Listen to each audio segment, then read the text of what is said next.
आज देश के प्रमुख 4 महानगरों में जो चर्चा का विषय रहा उस पर बात करते हैं, उसके बाद करेंगे मुद्दे की बात।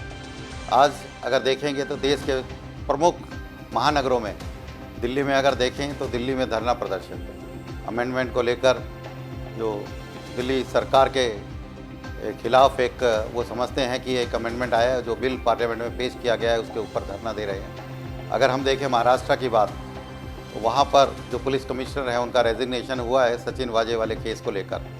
अगर हम चलते हैं मद्रास में साउथ की तरफ, तो देखते हैं कि आज रजनीकांत के फैंस जो हैं, उनके फ़ैन क्लब वाले उसको राजनीति में, एक्टिव राजनीति में लाने के लिए एक धरना प्रदर्शन और उनके लिए इकट्ठा होकर कार्यक्रम आयोजित कर रहे हैं। अगर हम देखें कोलकाता में, तो वहाँ तो बंगाल आप देख रहे हैं कि किस तरीके से बंगाल का जादू चल रहा है वहाँ पर, वहाँ भी चर्चा है। देश के चारों नगरों में, चारों महानगरों में, देश के अंदर जिस तरह की चर्चाएं चल रही हैं, उनके बीच आज करते हैं मुद्दे की बात।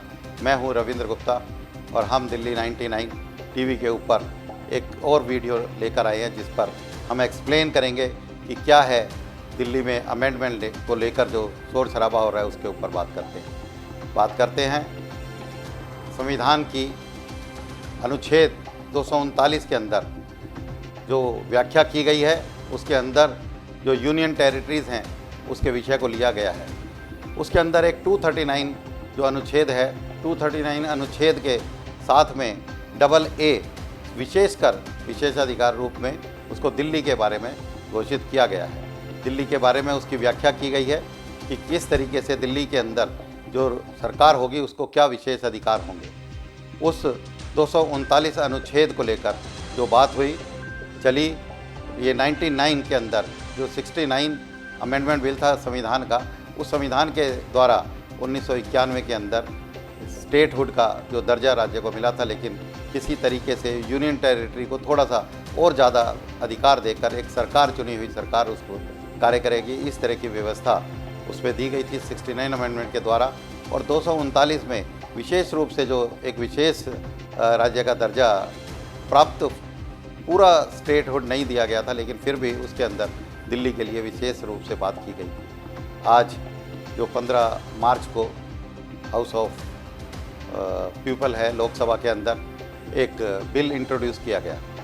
जो बिल है वो दिल्ली सरकार के खिलाफ, अगर जो कहते हैं कि हमारे खिलाफ एक साजिश है, लेकिन क्या कोई भी कानून जब पार्लियामेंट के द्वारा बनाया जाता है, उसके अंदर यदि कोई आवश्यकता होती है तो अनुरूप, उसी के अनुरूप कहीं ना कहीं अमेंडमेंट उसमें होते रहते हैं। इसी तरीके से 2018 के अंदर भी एक विवाद चला दिल्ली सरकार और केंद्र सरकार, केंद्र बनाम दिल्ली सरकार के खिलाफ जो विवाद हुआ, दिल्ली सरकार को सर्वोच्च न्यायालय में जाना पड़ा।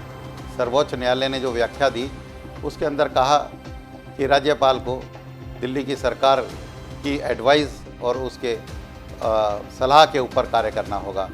कुछ जो मुद्दे हैं जिनको विशेष रूप से केंद्र सरकार के लिए रखा गया था, जिसके अंदर की कानून व्यवस्था थी, लैंड था, और कानून जो पार्लियामेंट के अंदर थे, उसमें 2-3 तरह की जो व्यवस्थाएं थी, उनको छोड़कर बाकी मुद्दों पे जो दिल्ली की सरकार है वो कार्य कर सकती थी। जो कानून था उसमें कहीं ना कहीं किस तरह की भ्रांतियाँ थी, जो एम्बिगिटी थी, जो एक दोनों सरकारों के बीच जो दोनों पक्ष थे अपने अपने फेवर के अंदर अपने अपने तरीके से उसकी व्याख्या करते थे, और कहीं ना कहीं वही विवाद का कारण बनता था।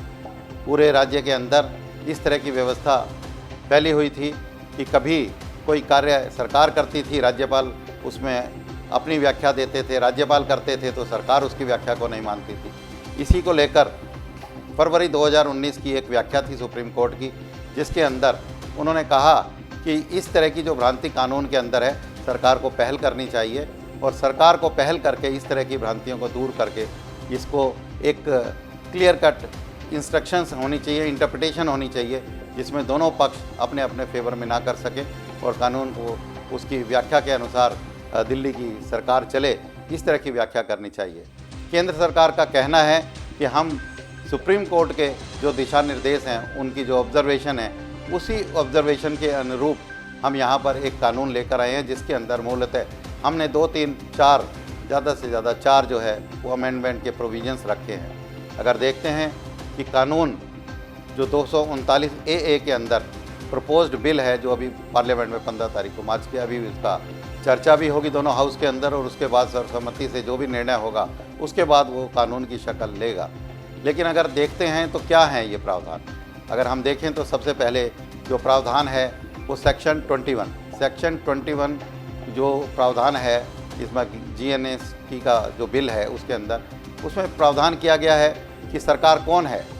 तो इसमें एक व्याख्या जो अब अमेंडमेंट बिल आया है उसके अंदर व्याख्या दी गई है कि सरकार का मतलब है राज्यपाल, उपराज्यपाल। जो उपराज्यपाल हैं वही सरकार मानी जाएगी। उसके बाद एक और सेक्शन के अंदर उन्होंने प्रपोज्ड किया है अमेंडमेंट, वो है सेक्शन 24 और साथ ही साथ एक और सेक्शन है 33 और 44।